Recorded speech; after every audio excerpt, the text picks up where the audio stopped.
En deuxième année, vous avez étudié divers tests de conformité et tests d'homogénéité, des tests qui portaient sur des moyennes, des variances, des proportions. Simplement, quand vous aviez un petit échantillon, ces tests de deuxième année demandaient que le caractère suive une loi normale, ce qui est une condition quand même assez exigeante. Alors ce qu'on fait ici justement dans ce premier chapitre de L3, c'est construire des nouveaux tests qui puissent s'appliquer dans des situations plus vastes, avec des conditions moins fortes. On demandera simplement que le caractère suive une loi continue, pas forcément une loi normale.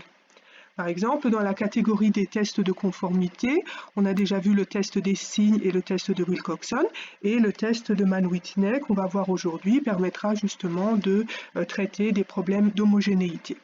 Alors je vous rappelle, un test de conformité, ça permet de traiter une situation où vous avez un échantillon, un seul échantillon, et vous le comparez à une valeur de référence pour voir si cet échantillon est conforme à la référence qu'on vous a donnée.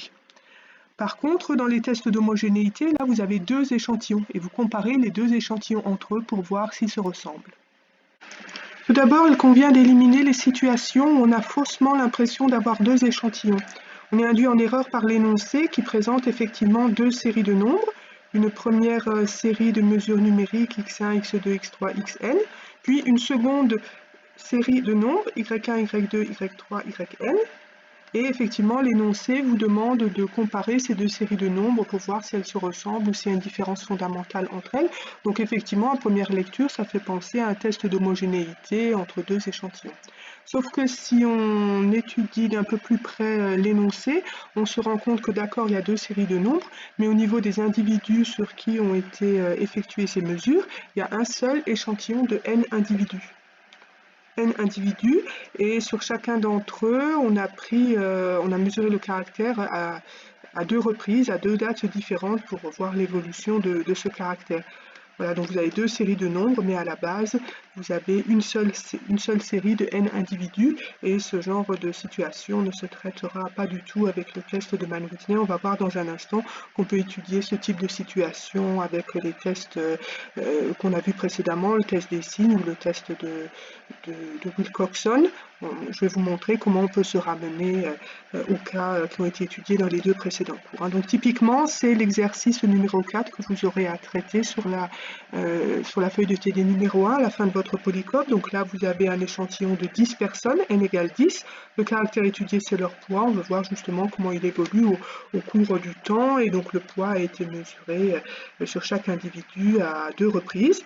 Mettons pour l'individu numéro 1, x1, c'est le poids de l'individu numéro 1 à la première date, et y1, c'est le poids de ce même individu à une date ultérieure. Pareil pour l'individu numéro 2, on a deux mesures de son poids à deux dates différentes. Pareil pour l'individu numéro 3, son poids est mesuré à deux dates différentes. x3, c'est le poids de l'individu numéro 3 à la première date, et y3, le poids de cet individu numéro 3 à la deuxième date. Pour étudier l'évolution du poids au cours du temps, on va composer les différences yi moins xi pour tous les individus de l'échantillon. Donc ça nous donne une nouvelle série de nombres ici, la série des différences, et c'est là-dessus qu'on va travailler. Mettons pour l'individu numéro 2, vous avez la différence y2 moins x2 qui sera positive si le poids de cet individu numéro 2 a augmenté au cours du temps, et cette différence sera négative si le poids de l'individu numéro 2 a diminué entre les deux dates auxquelles on a effectué les mesures. Donc si on veut traduire le fait qu'il n'y a pas de différence fondamentale entre les deux séries de mesures données par l'énoncé, eh bien ça voudra dire qu'au niveau des différences, il y en a à peu près autant de positives que de négatives. C'est équilibré, il n'y a pas eu d'évolution notable du poids au cours du temps.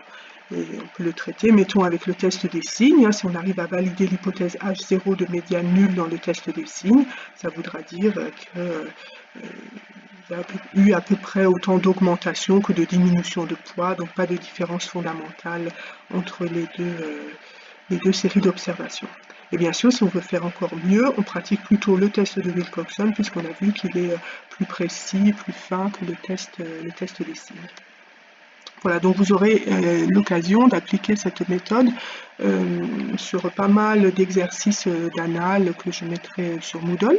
Hein, très souvent, vous avez des situations où on étudie l'évolution d'un caractère au cours du temps. Donc l'énoncé vous fournit deux séries de mesures, deux séries de nombres. Et en réalité, on ne travaille pas du tout sur les séries de nombres telles qu'elles sont données dans l'énoncé, mais on travaille sur les différences. Et là-dessus, sur cette série de nombres constituée par les différences, alors là-dessus, on pratique le test des signes, le test de Wilcoxon, mais jamais le test de Mann-Whitney. Hein, donc pour bien savoir quel genre de test vous devez sélectionner, regardez bien votre énoncé, d'accord? Vous avez deux séries de nombres, mais au niveau des individus sur lesquels ont été mesurés ces nombres, est-ce que vous avez vraiment deux séries d'individus différents ou une seule série d'individus qui ont donné lieu chacun à deux mesures? Alors maintenant, on va pouvoir traiter la situation où les deux séries de nombres fournies par l'énoncé proviennent vraiment de deux séries d'individus bien différents. C'est exactement le genre de situation que sait traiter le test de Mann-Whitney. Alors le test de Mann-Whitney, il étudie un caractère sur deux populations différentes. Ensuite, dans chaque population, on prélève un échantillon. Mettons dans la population numéro 1, vous prélevez N1 individus, hein, donc N1 c'est un entier, c'est le nombre d'individus qu'on a choisi dans la population numéro 1, ils vont constituer l'échantillon numéro 1. Et pareil, dans la population numéro 2, on va prélever un échantillon de N2 individus. Hein, donc là, au moins, c'est clair que les individus, ce ne sont pas les mêmes dans les deux échantillons, et ensuite chaque échantillon fournit une série de mesures numériques.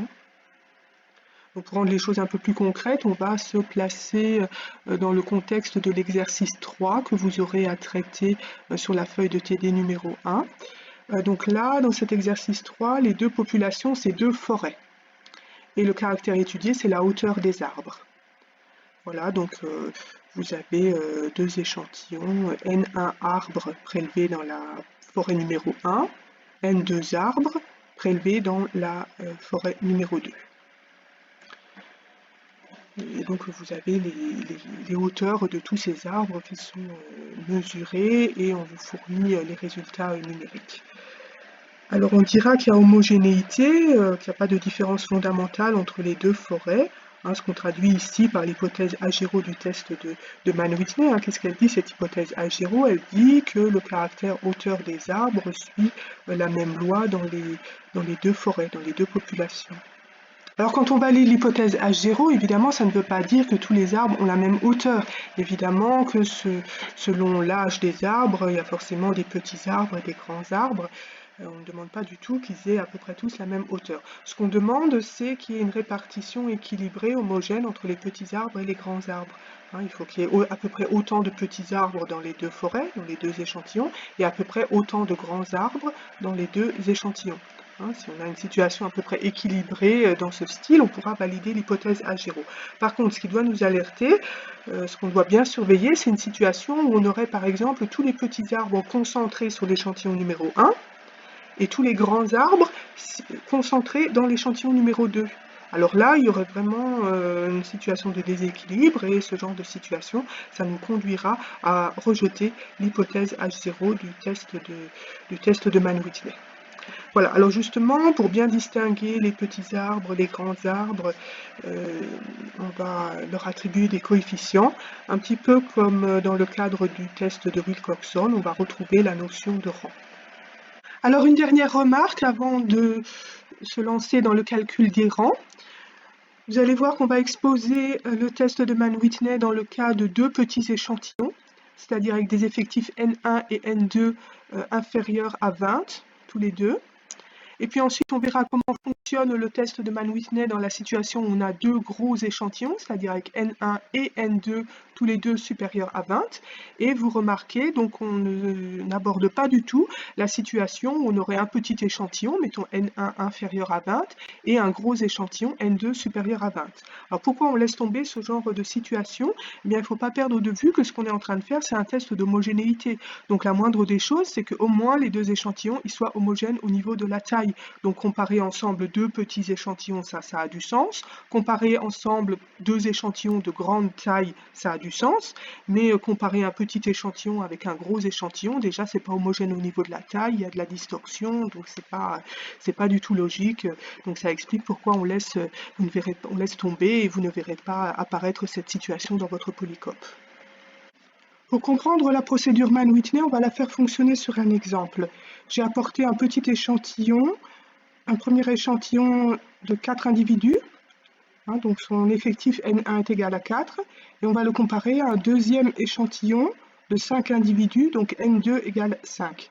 Donc au total, 9 individus sur lesquels on mesure les valeurs prises par un certain caractère. Et donc ces mesures expérimentales sont rassemblées ici sur cette ligne. Vous voyez qu'il y a des petites valeurs, 1,3, 1,4, et puis il y a des valeurs beaucoup plus grandes, 2,5, 2,7. Et justement, les rangs qu'on va déterminer, ce sera des coefficients qui donneront plus de poids aux grandes valeurs. Alors ces rangs, comment est-ce qu'on les obtient? Eh bien, on va numéroter par ordre croissant les observations. En mélangeant les deux échantillons, on oublie complètement dans un premier temps la frontière entre les deux échantillons. On mélange tous les 9 individus ensemble et on fait une numérotation globale sur les 9 individus. Alors la première valeur la plus petite, 1,3, on lui donne le numéro 1. Ensuite 1,4, le numéro 2. Ensuite, vous avez 1,6, on change d'échantillon, mais ce n'est pas un problème, on a complètement oublié l'origine des individus et ce qui provient de l'échantillon 1, l'échantillon 2. Dans un premier temps, ça n'a aucune importance, donc il n'y a aucun problème si on doit sauter d'un échantillon à l'autre. Donc 1,6, il a la valeur, le rang 3, puis 1,7 avec le rang 4, et puis bon, je vous laisse continuer cette numérotation. Donc le numéro 9 doit arriver à la plus grande de toutes les valeurs, le 2,7 qui est ici. Bon, je vous laisse contrôler que vous trouvez bien les mêmes rangs que ceux qui sont énumérés sur la ligne en bleu ici. Et maintenant, on va rétablir la frontière entre l'échantillon 1 et l'échantillon 2. Vous rassemblez les rangs obtenus sur l'échantillon 1, vous les additionnez, et leur somme, vous la notez R1. Pareil, les rangs obtenus sur l'échantillon 2, vous les rassemblez et leur somme sera notée R2. Donc par exemple, sur notre expérience, R1, elle prend la valeur 21, mais c'est juste une valeur particulière. Évidemment qu'ensuite, il faut prendre du recul et puis essayer d'imaginer dans d'autres expériences avec d'autres individus quelles autres valeurs on aurait pu trouver pour R1. Il faudra faire la liste de toutes les valeurs possibles pour R1. Un peu comme pour le test des signes, on avait une statistique qui était notée grand S, et on faisait la liste de toutes les valeurs possibles pour grand S. Vous vous souvenez, pour le test des signes, on pouvait trouver comme valeur 0, 1, 2, 3 jusqu'à n. Voilà, donc 0, c'était la valeur minimale pour S. N, c'était la valeur maximale. Et bien là, pareil, pour R1, il faudra déterminer sa valeur minimale, sa valeur maximale. Et donc la liste de toutes les valeurs possibles pour R1, ça sera tous les entiers compris entre ces deux extrêmes, entre le minimum et le maximum. Voilà, donc R1, c'est une variable aléatoire. R2 aussi.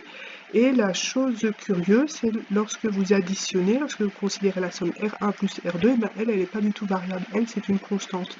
Parce que dans tous les cas, R1 plus R2, qu'est-ce que c'est? C'est la somme de tous les entiers sur la ligne en bleu ici, c'est-à-dire tous les entiers 1, 2, 3 jusqu'à 9. Bon, ils sont dans le désordre, mais ça n'a aucune importance. Donc si vous les généralisez dans le cas de deux échantillons quelconques avec des effectifs N1 et N2, la valeur pour R1 plus R2, c'est 1 plus 2 plus 3 plus, etc. Vous faites la somme jusqu'à l'entier N1 plus N2. Et on a moyen d'améliorer l'écriture de cette somme en se souvenant de la formule de lycée qui nous avait déjà servi dans le cours sur le test de Wilcoxon. Cette formule, vous la reconnaissez et il suffit de l'appliquer maintenant avec grand N égale N1 plus N2 et vous obtenez le résultat voulu. Voilà, donc R1 est une variable, R2 est une variable, par contre R1 plus R2 n'est pas variable, c'est une constante, et l'expression qu'on vient d'obtenir pour cette constante, c'est le terme ici sur la deuxième ligne, un terme que je vais vous demander de reprendre sur une fiche à part, un petit exercice, développer ce produit, distribuer les termes, regrouper les termes, et faites la démonstration pour vous assurer que vous obtenez bien la formule qui est donnée ici sur la dernière ligne. Voilà, donc on la garde en mémoire, elle va nous servir dans un instant à obtenir le maximum de R1. Et pour démarrer, on va s'intéresser maintenant au minimum de R1. Donc ici, sur l'exemple traité précédemment, R1 prenait la valeur 21, ce qui est déjà une valeur assez grande. On aurait pu obtenir des valeurs plus petites. Hein, si ici, au niveau des rangs 8 et 6, on avait eu des rangs plus petits, et la valeur minimale, on l'aurait obtenue avec ici, à la place de 8 et 6, les rangs 1 et 2.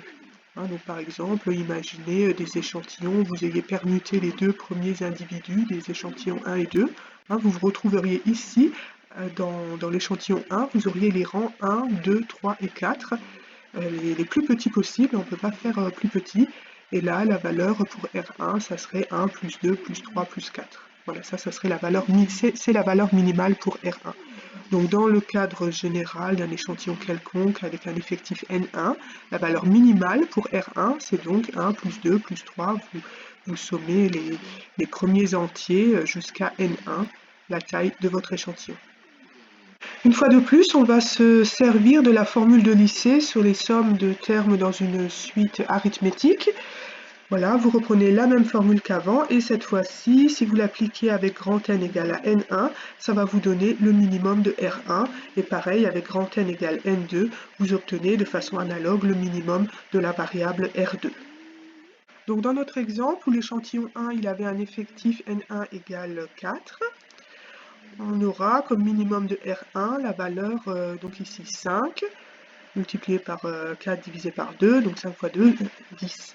Hein, donc le minimum de R1 dans notre exemple, c'est 10. Donc la liste de toutes les valeurs possibles pour R1, ça commence comme ça, 10, 11, 12, etc.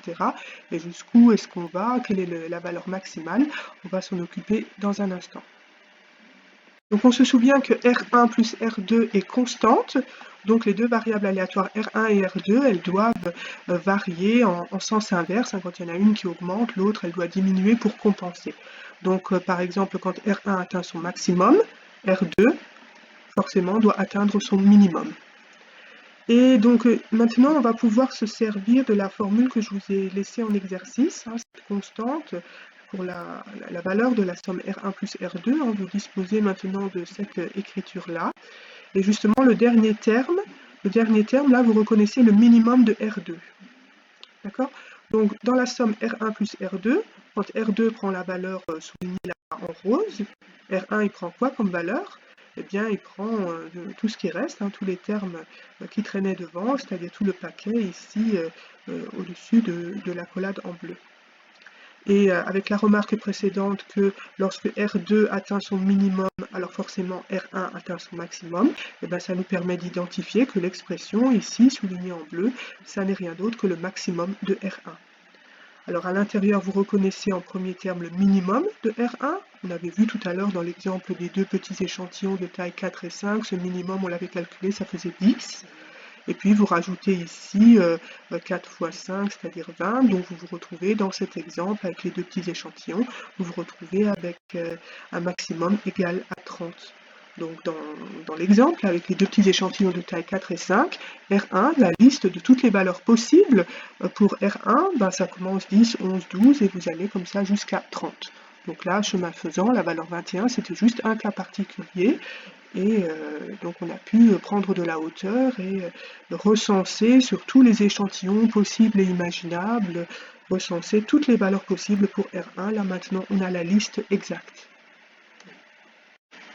Donc pour récapituler, la liste de toutes les valeurs possibles pour R1, eh bien, ça va être tous les entiers compris dans cet encadrement.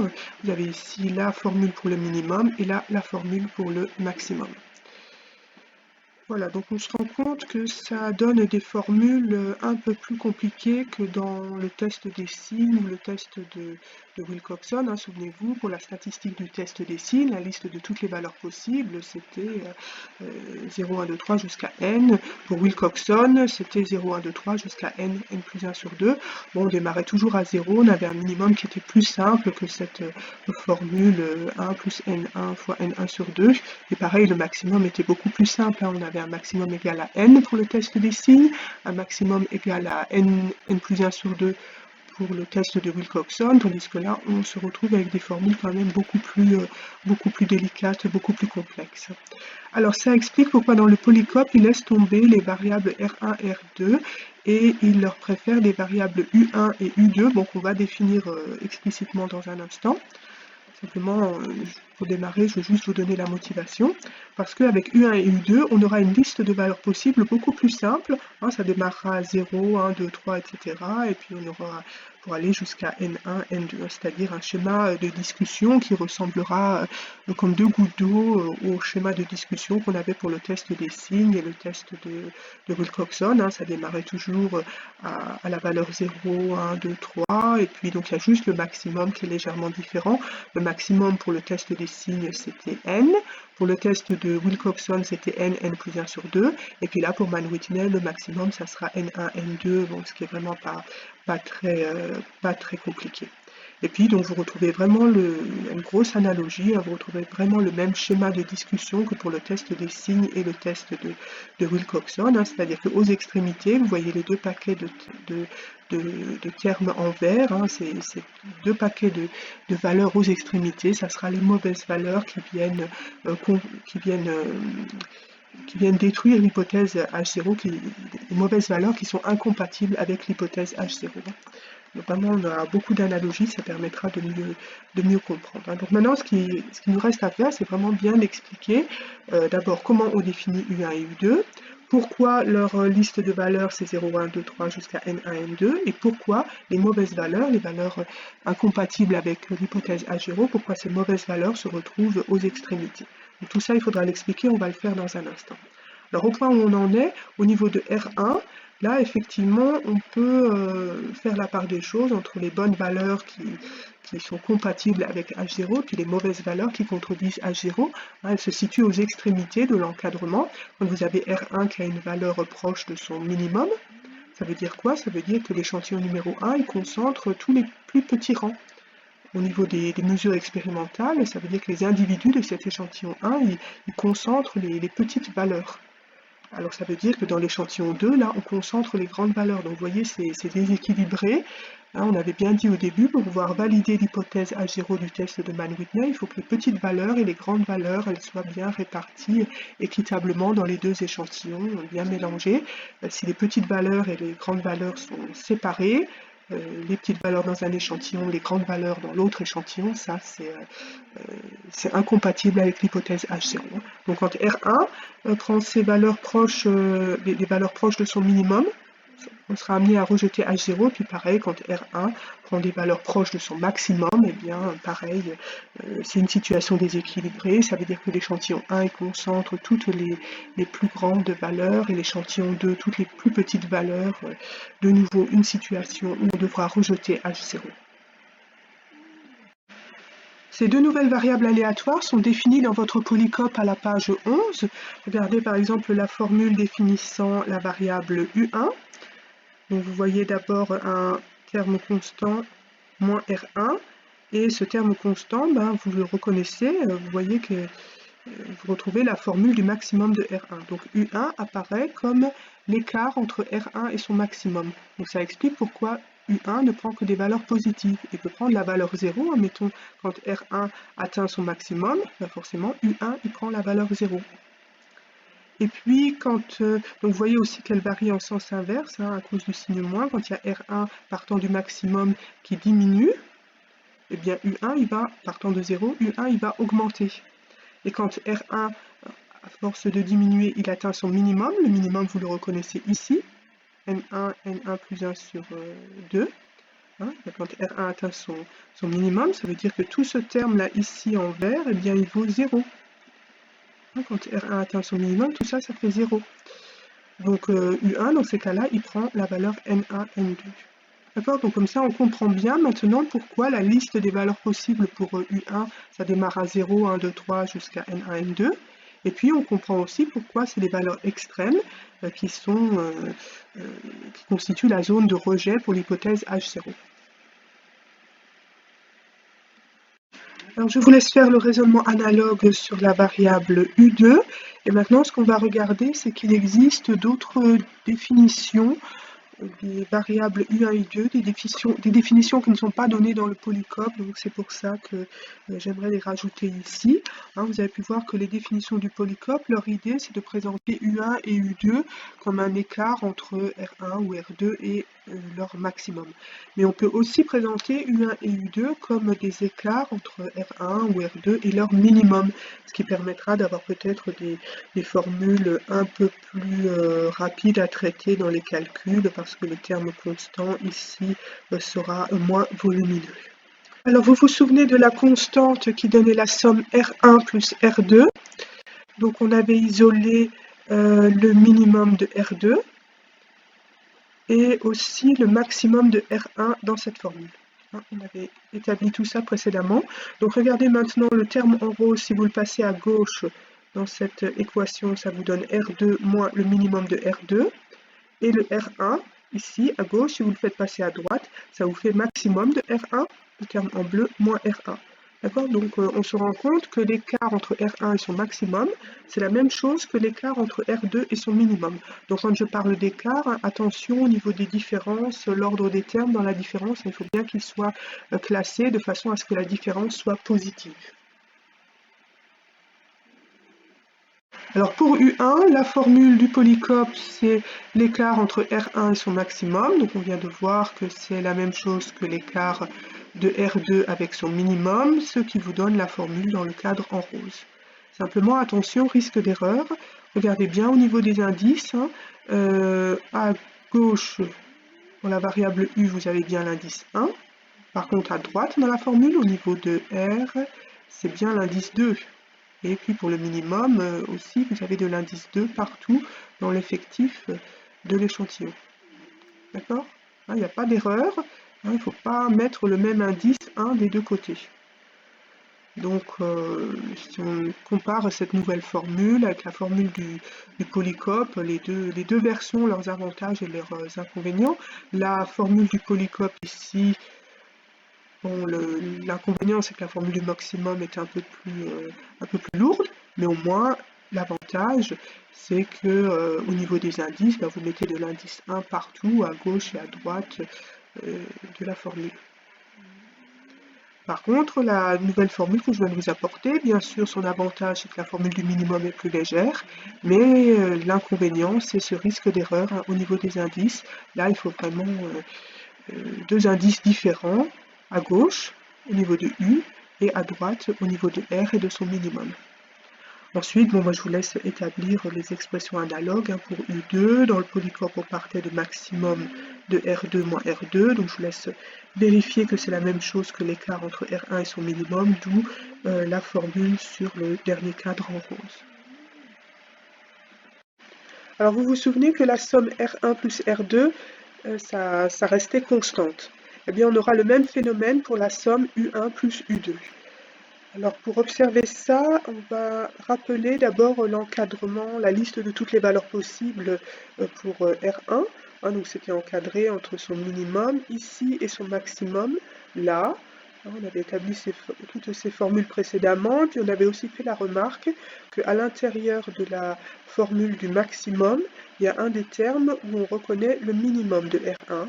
Donc le maximum de R1, c'est égal en fait au minimum de R1 plus N1, N2, le terme constant en tête de formule ici. Alors avec ça, on va pouvoir calculer maintenant la somme U1 plus U2. Pour U1, je prends la définition du polycop. En bleu, là, ça me donne donc maximum de R1 moins R1. Pour U2, je vais prendre la nouvelle formule, celle qu'on a établie juste à l'instant.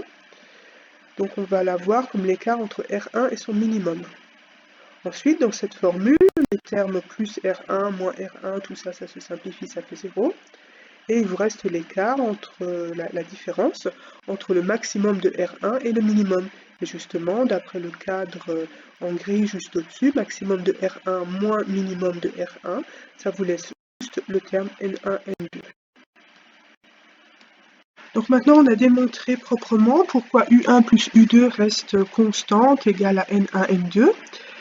Et si on recopie le schéma qu'on avait déjà dressé précédemment avec la liste de toutes les valeurs possibles pour U1 et U2. Donc je vous rappelle une liste qui démarre à 0, 1, 2, 3, et puis on s'arrête au maximum N1, N2. Voilà, donc mettons que sur ce schéma, je porte ici la valeur de U2. Et bien, qu'est-ce qui lui manque? U2 pour arriver jusqu'au maximum, N1, N2, et bien il lui manque justement cette valeur-là, la longueur de ce segment, et ça, donc, ça représente U1.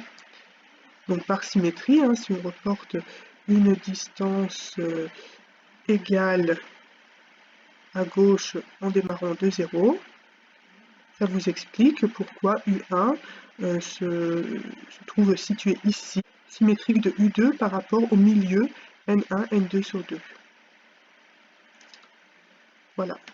Et puis maintenant, ce point U1, ce point U2, il faut vraiment les voir comme deux points mobiles. Hein, quand les deux variables U1 et U2, elles varient en sens inverse. Quand il y en a une qui augmente, l'autre, elle diminue, puisque la somme doit rester constante. Donc mettons que ce point U1, mettons qu'il augmente. Hein, voilà, donc il dépasse le milieu, il passe dans la deuxième moitié de l'intervalle. Et bien U2, pour compenser, il doit diminuer et passer dans la première moitié de l'intervalle. Hein, une situation comme celle qu'on observe sur le deuxième schéma. Voilà, donc dans tous les cas, la première moitié de l'intervalle, c'est-à-dire le sous-intervalle qui démarre à 0 mais qui s'arrête au milieu, N1, N2 sur 2, eh bien ce petit intervalle contient toujours au moins un des deux termes, ou bien U1 ou bien U2. Alors ça vous explique pourquoi la statistique du test de Mann-Whitney, eh bien c'est pas R1 ni R2, c'est pas U1 ni U2, en fait c'est U. Donc U, ça sera le minimum de U1 et U2, donc vous calculez U1, vous calculez U2 et vous prenez le plus petit. Les variables aléatoires U1 et U2 présentent un schéma de discussion qui ressemble beaucoup au schéma de discussion qu'on avait pour le test des signes et le test de Wilcoxon. Au centre, les points en noir, là vous avez les bonnes valeurs, hein, les valeurs compatibles avec l'hypothèse H0, ça c'est ce qu'on appelle la zone d'acceptation de l'hypothèse H0. Et puis aux extrémités, les points en vert, ce sont les mauvaises valeurs incompatibles avec l'hypothèse H0. Et cette zone de points en vert, on appelle ça la zone de rejet de l'hypothèse H0. Alors simplement, maintenant, on a vu que les variables U1 et U2, elles présentent une symétrie autour du milieu, N1, N2 sur 2, hein, que j'ai symbolisé ici par un axe en jaune. Alors imaginez que le plan de l'écran soit une feuille de papier et vous la pliez selon l'axe en jaune. Vous faites une symétrie autour de l'axe en jaune. Donc vous allez avoir toute la moitié droite de l'axe qui va se replier sur la moitié gauche. Hein, mettons le maximum, N1, N2, ce point en vert, il va venir se superposer sur le point 0. Et ainsi de suite. Donc tous les points en vert à droite viennent se superposer, se replier sur le point correspondant à gauche. Voilà, et donc le résultat qu'on obtient après avoir replié la feuille, c'est le deuxième schéma qui est ici. On n'a plus qu'un demi-axe, hein. On s'arrête, l'extrémité à droite c'est le milieu, l'axe en jaune, vous voyez l'axe en jaune autour duquel on a plié. Les deux paquets de points en vert ils se sont superposés, donc maintenant vous n'avez plus qu'une seule zone de rejet pour H0. Voilà, jusqu'à l'entier K. Et puis après, les valeurs K1, K plus 1, pardon, K plus 2, K plus 3, etc. jusqu'à la limite là en jaune. Et bien tout ça, c'est des bonnes valeurs, ça sera une zone d'acceptation pour l'hypothèse H0. Voilà, donc on est passé d'une situation où on avait une zone de rejet éclatée en deux morceaux, et maintenant on a un schéma plus simple où on a la zone de rejet regroupée sur un seul paquet en vert. Alors, pour bien délimiter la frontière entre les bonnes valeurs et les mauvaises valeurs, hein, bien sûr, on a besoin de déterminer cet entier critique K. Bien, si on raisonne sur le schéma attaché aux variables U1 et U2, donc on a la frontière ici avec l'entier critique K, et puis la deuxième frontière avec son symétrique N1, N2 moins K, hein, d'accord ? Alors comment on faisait à l'époque du test des signes ou du test de Wilcoxon, hein, pour déterminer cette anticritique K.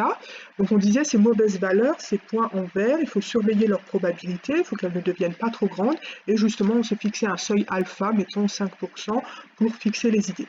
Et donc la probabilité des points en vert ne devait pas dépasser 5%. Alors comme les deux paquets en vert, ils étaient symétriques, bon, on pouvait se concentrer, mettons, sur le paquet de gauche, les valeurs 0, 1, 2, 3 jusqu'à K, et on disait la probabilité de ce paquet de valeurs ne doit pas dépasser alpha sur 2. Alors maintenant, après avoir replié cet axe là autour de l'axe en jaune, donc on a vu que les deux paquets de points en vert sont venus se superposer. Donc ici, vous avez le paquet des valeurs 0, 1, 2, 3 jusqu'à K de probabilité, en gros alpha sur 2, plus le paquet qui s'est superposé par-dessus, là les points en vert qui étaient originellement dessinés à droite, donc eux aussi avec une probabilité alpha sur 2. Donc au total, le paquet de points en vert ici sur le schéma replié, sa probabilité, ça va être de l'ordre de alpha sur 2 plus alpha sur 2, c'est-à-dire de l'ordre de alpha. Donc je dis bien de l'ordre de alpha, c'est pas exactement égal à alpha, faut que ça reste inférieur à alpha. Et donc l'anticritique K, c'est le meilleur entier, le plus grand entier possible, tel que justement la probabilité de ces points en vert reste inférieure au seuil. Donc là, sur la formule encadrée, là vous voyez une différence par rapport aux formules qu'on avait écrites à ce niveau-là pour le test des signes et le test de Wilcoxon. On avait des estimations de score où on voyait les probes accumulées. Simplement, à la place de U, dans cette inégalité, vous aviez S ou W. C'est la probabilité cumulée jusqu'à la valeur K. Et pour le test des signes ou le test de Wilcoxon, on devait majorer ça par alpha sur 2, 2,5%. Parce qu'on se concentrait sur ce paquet-là, qui ne représentait que la moitié des mauvaises valeurs, donc c'était seulement la probabilité alpha sur 2.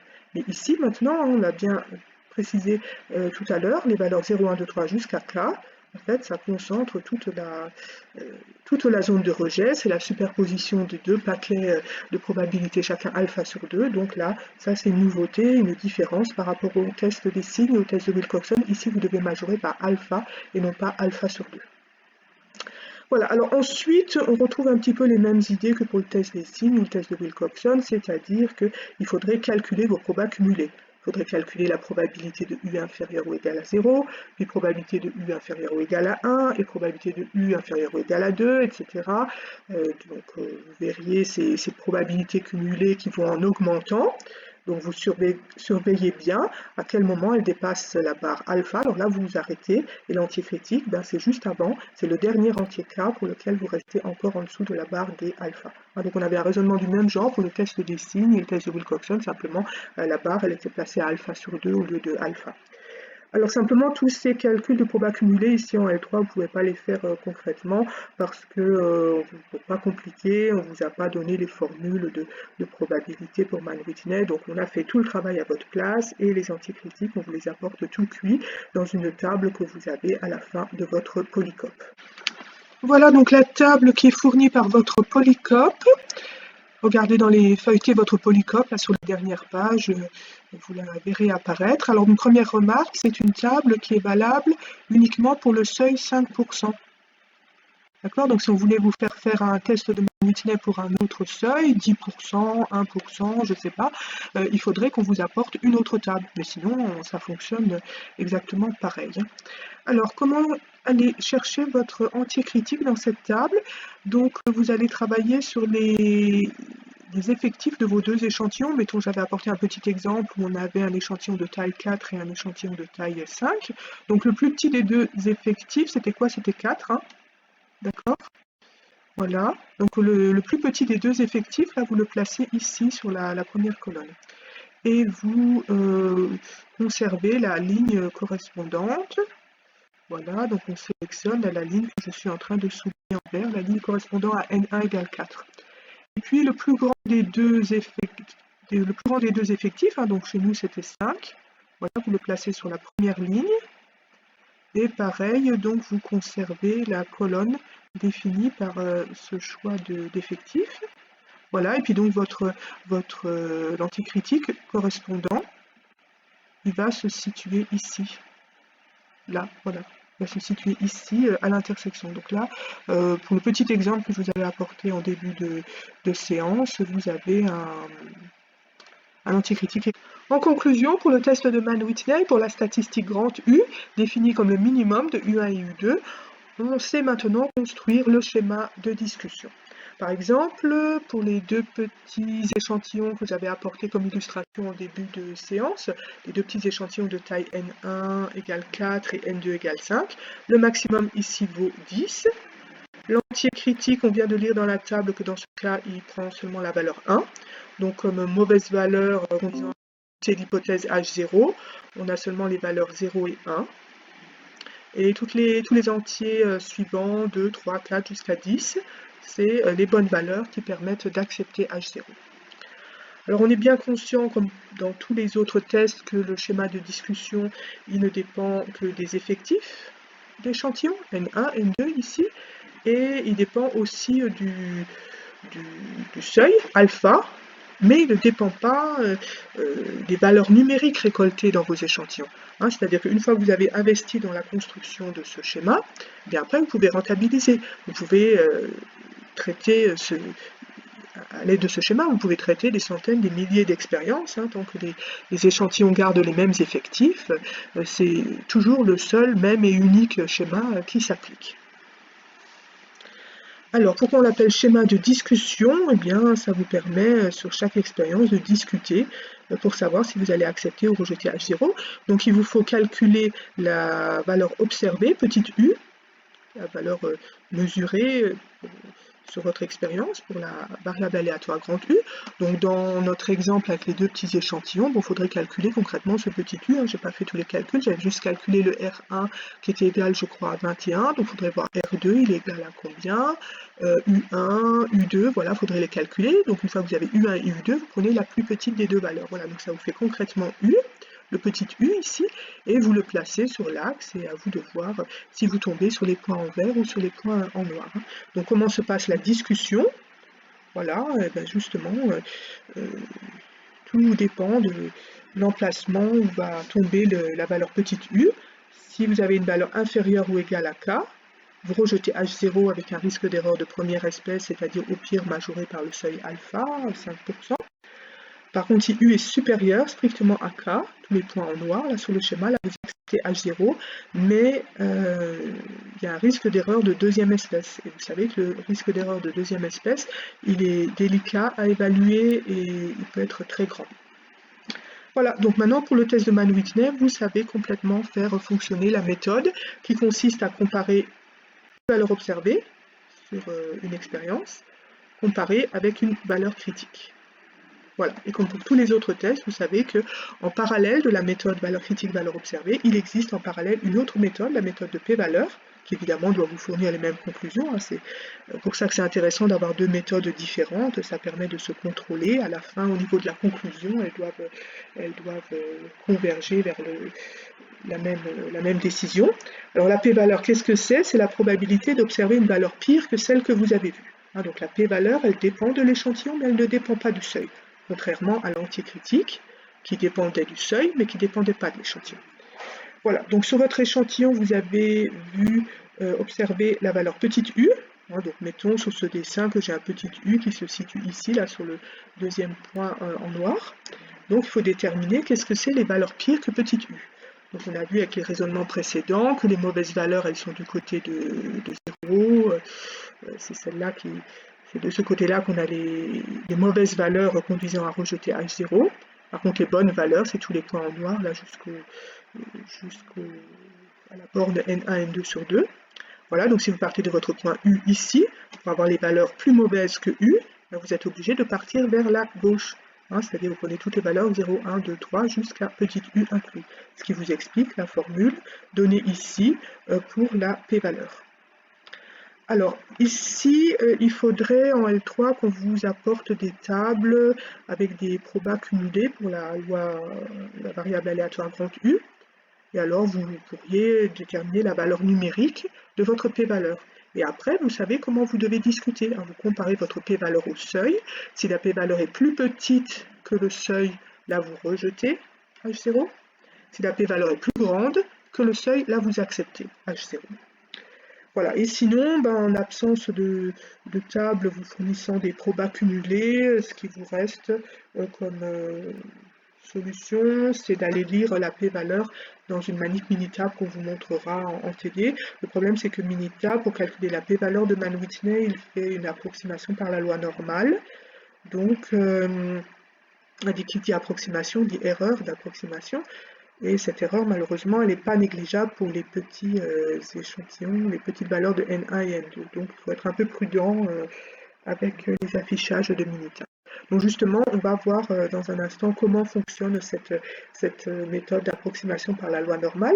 Quand vous travaillez avec deux grands échantillons d'effectifs N1 et N2 au-delà de 20, si vous ne disposez pas d'une table suffisamment vaste pour pouvoir y lire l'entier critique, eh bien, vous pouvez en remplacement pratiquer une approximation par la loi normale. Vous créez une nouvelle variable z avec la formule de changement de variable qu'on avait déjà dans le cours sur le test des signes et le cours sur le test de Wilcoxon. Simplement, à l'époque, à la place de la lettre U, on avait une lettre S ou une lettre W, mais vraiment la formule fonctionne sur le même schéma. Aussi pour un petit peu alléger les calculs qui risqueraient d'être fastidieux maintenant que N1 et N2 commencent à devenir assez grands, vous n'avez plus besoin de calculer à la fois U1 et U2 pour ensuite déterminer le plus petit des deux. Vous en calculez seulement l'un des deux, U1 ou U2, comme ça vous arrange, et on va le noter U pour alléger les notations. Donc dans cette formule, vous avez besoin de l'espérance de U, mettons U1, et puis la variance de U1, et tout ça, vous le trouvez dans le polycope à la page 11. J'ai rajouté à la main en bas de page les formules nécessaires. La nouvelle variable z, qui suit approximativement la loi normale, la liste de toutes les valeurs possibles pour z, c'est tout l'axe de moins l'infini à plus l'infini. Et bien sûr, il faut tout de suite faire la part des choses parmi ces valeurs, bien distinguer les bonnes valeurs compatibles avec l'hypothèse H0 et les valeurs qui contrediront l'hypothèse H0. Alors déjà, les valeurs compatibles avec H0, quand on travaillait avec U1, on avait vu que ça correspondait au point en noir sur le schéma là-haut, c'est-à-dire toutes les valeurs centrales, les valeurs qui étaient voisines de N1, N2 sur 2, le milieu ici, et ce milieu, il coïncide avec l'espérance de U. Donc quand U est voisin du nombre E de U, la différence U moins E de U, elle est proche de 0, et le petit terme correctif 1/2, la division par l'écart type, ça ne change pas grand-chose. Z va prendre des valeurs proches de 0. Donc ça explique pourquoi la zone d'acceptation de l'hypothèse H0 se présente comme un intervalle centré autour de 0, un intervalle de la forme -c à c. Et comment détermine-t-on cette valeur critique C? On en avait déjà parlé au cours numéro 1. Tout se passe de la même façon. Dès qu'on fait une approximation par la loi normale, peu importe si au départ on avait une statistique S, W ou U, à partir du moment où on a créé la variable Z par la fraction donnée ici, et bien ensuite tout se passe de la même façon dans les trois cas. Sur le nouveau schéma pour la variable z, la zone de rejet pour l'hypothèse H0 est éclatée en deux morceaux aux deux extrémités, liés à l'intervalle de moins l'infini à moins c et l'intervalle de c à plus l'infini. Donc des intervalles réels, où on prend tous les réels situés dans ces intervalles, pas seulement les nombres entiers. Alors cette disposition en deux morceaux aux extrémités, on l'avait déjà au départ pour la variable U1, là aussi la zone de rejet était éclatée en deux morceaux concentrés aux extrémités. Donc à chaque fois, j'ai dessiné ces zones de rejet en vert pour que vous voyez bien la parenté. Donc la disposition qu'on avait déjà pour la variable U, elle a été héritée et conservée pour la variable Z.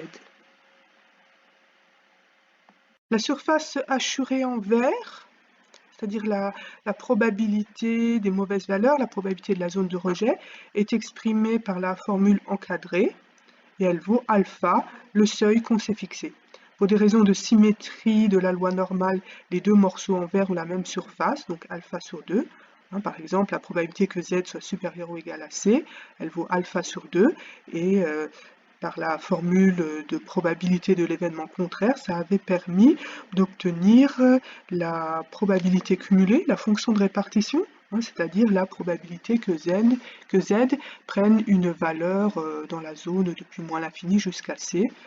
Cette probabilité est donnée par la formule 1 moins alpha sur 2, et c'est cette remarque qui avait permis d'obtenir la valeur critique à partir du seuil donné en utilisant la table de loi normale dont vous disposez à la fin de votre polycope. On avait expliqué ça en détail lors du premier cours, et ici ça se passe exactement de la même façon.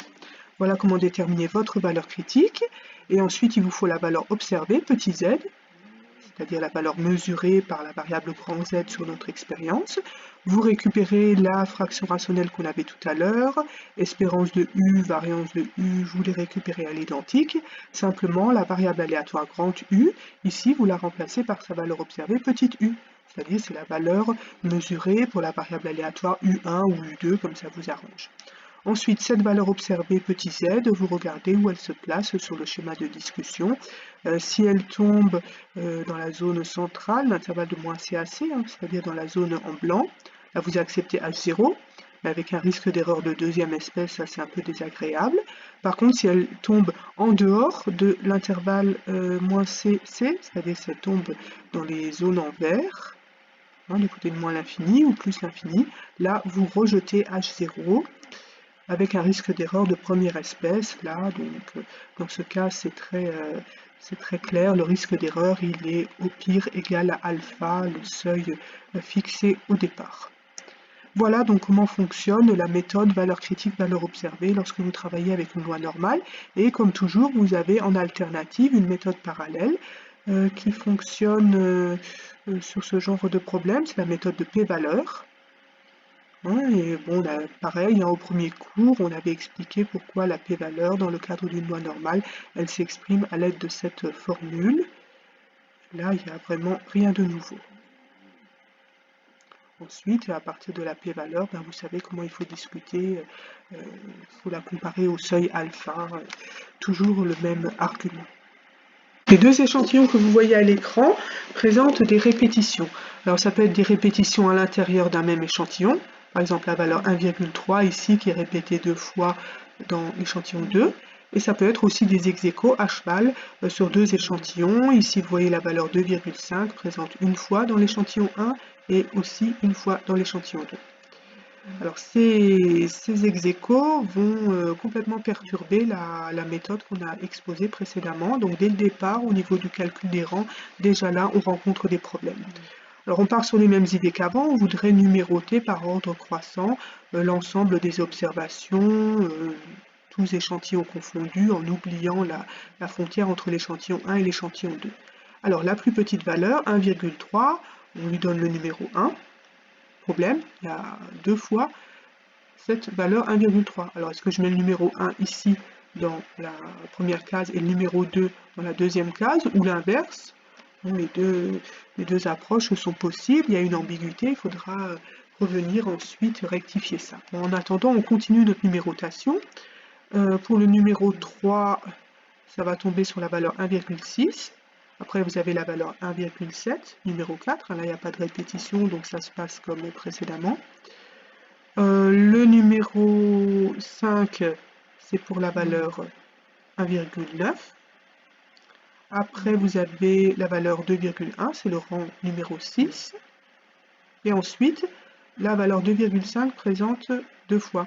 Donc, on a déjà épuisé tous les rangs jusqu'au numéro 6. Donc, voilà, il faut donner les rangs, les numéros 7 et 8. Alors, est-ce que je mets le 7 ici et le 8 là-bas, ou l'inverse? Donc, il va falloir rectifier cette ambiguïté.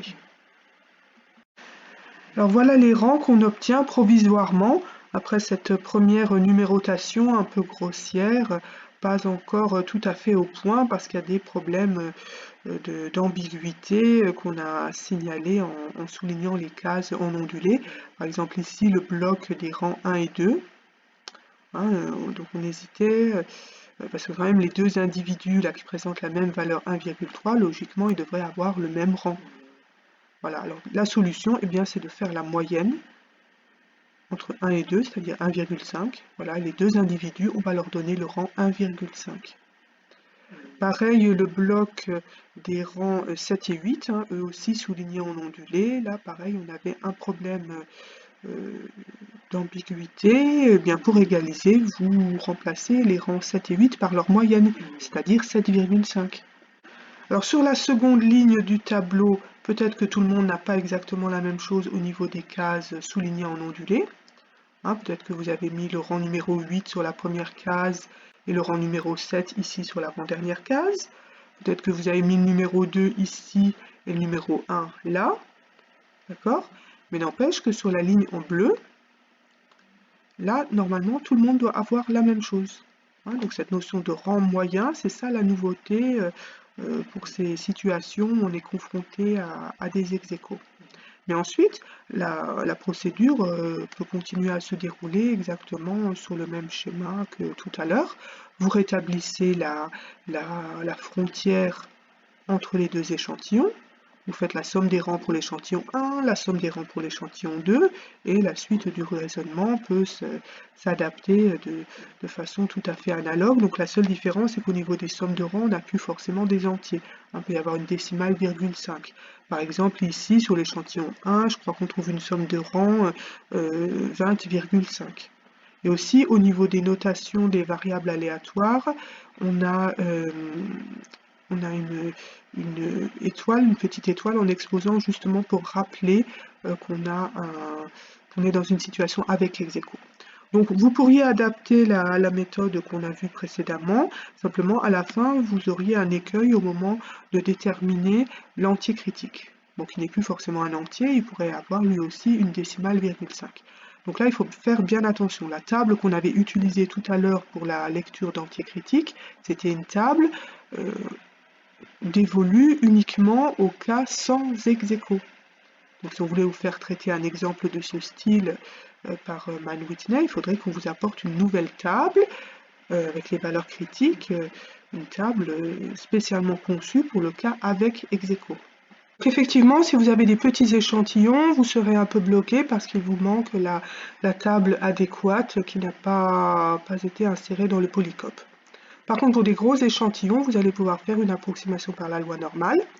Vous allez construire une variable aléatoire z en démarrant sur la variable aléatoire u qui a été définie au départ. Bon, il y a des étoiles en exposant partout, juste pour rappeler qu'on est dans un cas avec ex-aequo.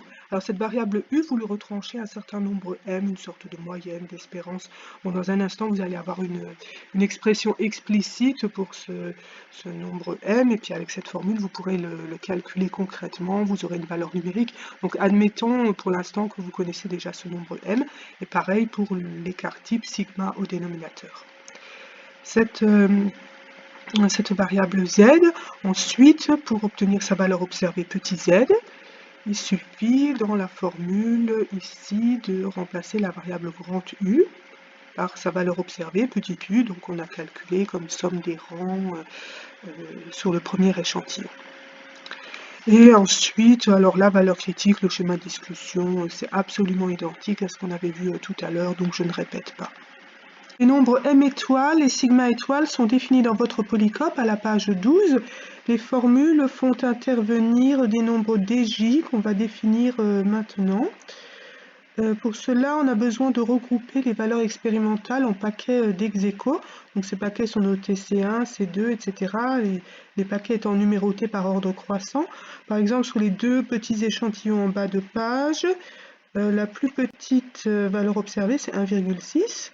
Donc le paquet C1 servira à regrouper tous les individus qui présentent cette valeur pour le facteur X étudié. Ensuite, vous avez la valeur 1,7. Donc le paquet C2 regroupera tous les individus présentant la valeur 1,7. Ensuite, vous avez la valeur 1,8. Donc là, vous aurez le paquet C3 pour regrouper les individus qui présentent cette valeur. Et pour terminer, on a la valeur 2,1. Donc vous créez un paquet C4 pour regrouper les individus qui présentent cette valeur 2,1. Voilà, donc l'indice H qui termine la numérotation des paquets. Donc l'indice H, ça représente le nombre de valeurs différentes. Par exemple, au niveau des 2 échantillons en bas de page, vous avez 7 individus. Donc 7 individus, donc 7 valeurs numériques en tout. Mais comme valeurs différentes, vous n'en avez que 4, H égale 4. Et donc les nombres DJ dont on a besoin dans la formule qui définit l'écart type sigma étoile, ces DJ représentent justement les cardinaux de ces ensembles C1, C2, C3, C4. DJ compte le nombre de termes dans le paquet CJ correspondant. Donc pour D1, on trouve la valeur 1, c'est-à-dire que dans le paquet C1, il y a un seul individu présentant la valeur 1,6. La valeur 1,6 n'est pas répétée, elle ne présente pas d'ex-aequo. Dans le paquet C2, on a 3 termes, la valeur 1,7 elle est répétée 3 fois. Dans le paquet C3, on a un seul terme, la valeur 1,8 n'est pas répétée, pas d'ex-aequo. Et dans le paquet C4, vous avez 2 termes, parce que la valeur 2,1, elle est répétée 2 fois. Et maintenant, vous avez tout ce qu'il faut pour pouvoir faire fonctionner les formules données dans votre polycope à la page C12 pour définir le nombre M étoile, ici, et le nombre sigma étoile juste en dessous. Donc bien sûr, ces formules, personne ne vous demande de les connaître par cœur. Si vous aviez besoin de ces formules, évidemment qu'on vous les fournirait.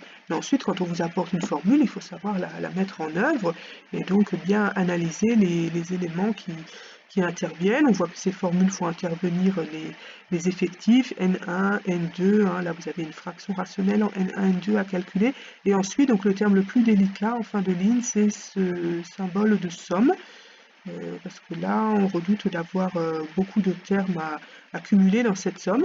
On voit l'ensemble des indices J qui varient de 1 à H. Donc, a priori, il y a H termes dans cette somme. Mais en réalité, vous en aurez beaucoup moins. Parce que les termes qu'on additionne dans cette somme, c'est les nombres dj au cube moins dj, qui sont nuls lorsque dj est égal à 1. Donc pour toutes les valeurs isolées qui ne présentent pas d'ex-aequo dans vos échantillons, cette parenthèse là que j'ai encadrée en rose, en fait, elle disparaît. Il n'y aura pas de terme correspondant à cet indice J dans le symbole sigma. Donc il ne vous restera comme terme à sommer dans ce sigma, vous aurez seulement des termes pour les valeurs réellement répétées. Donc sur l'exemple précédent, on avait h égale 4, donc on s'attend à une somme de 4 termes, mais en réalité vous avez pour j égale 1, et pour j égale 3, le terme en rose il est nul. Donc il vous restera juste 2 termes dans la somme.